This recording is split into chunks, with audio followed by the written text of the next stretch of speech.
My sister looked me straight in the eye and said, "You can cry later. This day's mine," after stealing my wedding date and venue. But she had no idea who my fiancé really was. Can you imagine your own family, the people who are supposed to love you most, conspiring to steal the most important day of your life? That's what happened to me, Olivia. My sister, Amber, with my parents' blessing, looked me dead in the eye and told me my wedding day belonged to her now. What they didn't know was the secret my fiancé, Ryan, was hiding, a secret that would unravel everything and make me question if I ever truly knew my family at all. Trust me, what happened next will make you question everything you thought you knew about loyalty. Growing up with Amber was like living in a constant, exhausting competition I never signed up for. I was 2 years her senior, and I genuinely tried to be the supportive big sister. But our parents created this environment where Amber's needs always seemed to shine brighter than mine. My achievements at school? Polite acknowledgements. Amber's average grades? Elaborate celebrations. It wasn't that they didn't love me, it just felt like they loved her more visibly, more enthusiastically. By the time I hit adulthood, I'd built a life separate from their subtle favoritism. I poured myself into my education and career, eventually landing my dream job as a creative director at Pinnacle Advertising in Chicago. My work became my identity, my colleagues my chosen family. I excelled at crafting narratives that resonated with people, never realizing my own family narrative was so incredibly fractured.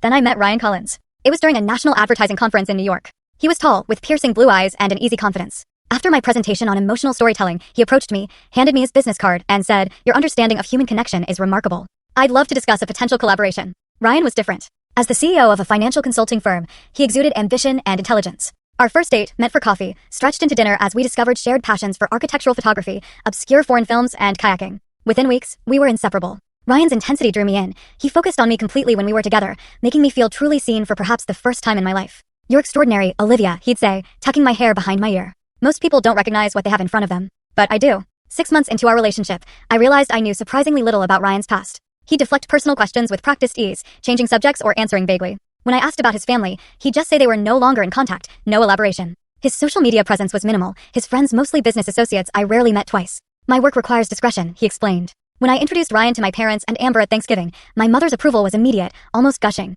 "He's so accomplished, Olivia, and handsome too," she cooed while Ryan charmed them with stories of business successes. Amber, though, watched him with undisguised interest, asking pointed questions about his income and lifestyle that made me cringe. "Your sister seems very curious about my finances," Ryan remarked afterward, his tone light but his expression guarded. "That's just Amber," I sighed. "She's always been focused on status." 8 months into our relationship, Ryan proposed during a weekend trip to Lake Michigan. Full story on the channel. Link below. Click now and watch what happened next.